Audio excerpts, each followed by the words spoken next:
few years, he owned a liquor store here in town. It's now Cobb's Liquor Store. Cindy was telling me I'll talk about these two friends here in a little bit, but there were some friends here visiting Ken from Kansas City, and they needed a beer or something for the trip home. They stopped by the liquor store, so they'd been visiting a friend in the hospital, and the guy says, "Is that Kenny Adams?" And they said, "Well, yeah." And I said, "Well, I'm the guy that bought the liquor store from Kenny. My name's Cobbs." So, small world. There was a headline in Kenny's obituary in Sunday Newscount earlier this week, and the headline said, "Kenny Adams, avid Crusader fan." He was that, but that's shortchanging him. He was a heck of a lot more than just an avid Crusader fan. He always gave his full and unconditional support to the entire school district, to the school system. I don't care if it was elementary, if it was middle school, if it was high school.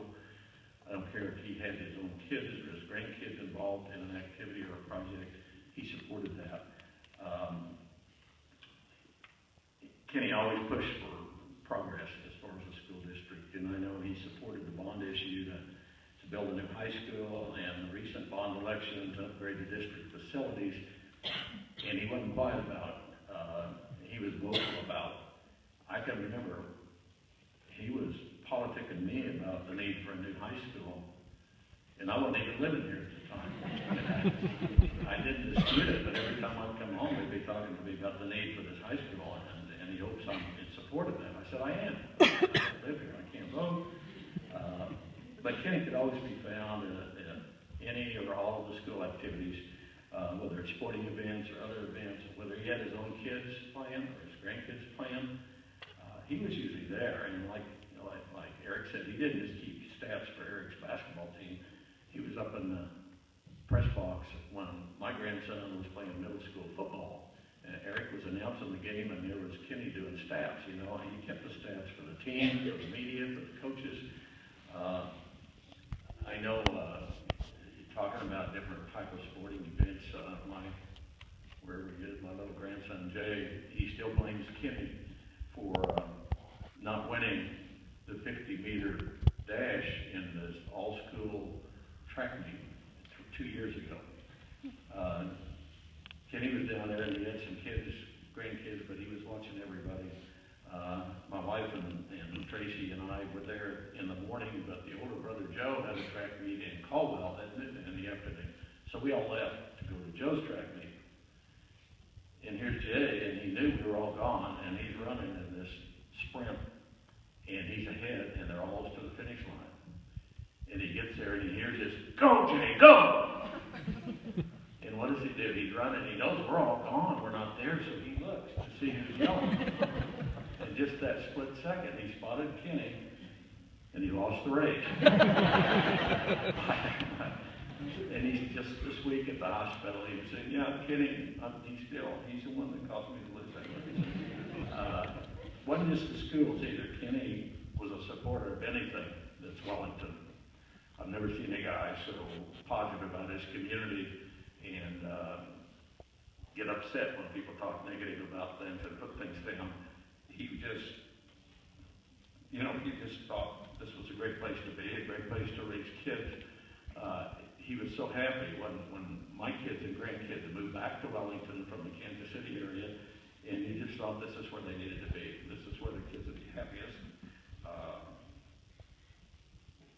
And we all know what Kenny loved and cherished most of all was Cindy, his kids and his grandkids. Every day, they felt his undying love and his support in everything they did.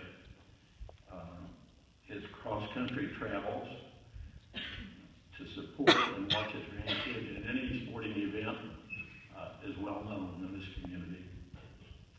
I'm thinking maybe a couple of years ago, because we hadn't moved back yet to Wellington. But whenever we would come back, I'd go over to Debbie and Ron's Saturday morning for coffee, and Kenny and Cindy were usually there, and it was in the spring on a Saturday morning, and Kenny said, "Well, gee, I've just finished filling out my calendar and the schedule for the summer sports. I got all the kids' calendars, I got all theirs." And he says, We got 169 games to go to this summer.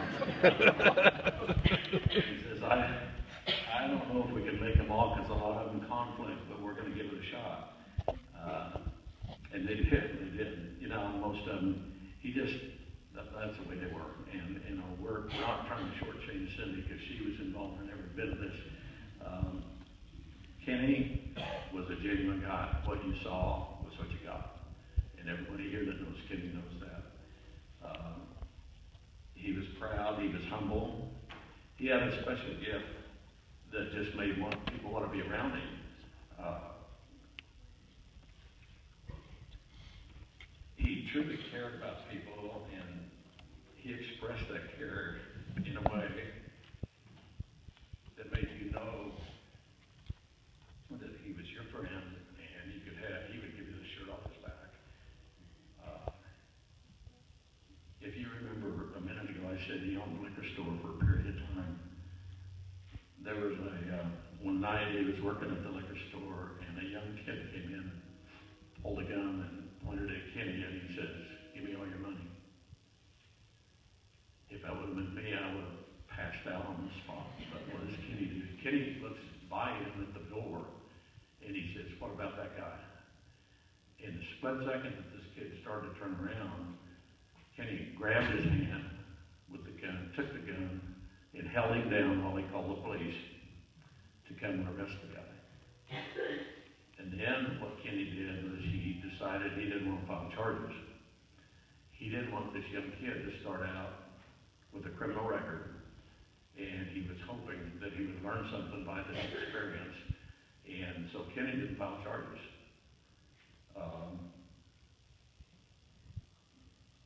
That's just the kind of guy he was, you know, and that's looking out for other people.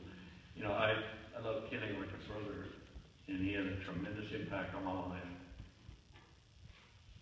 But what I witnessed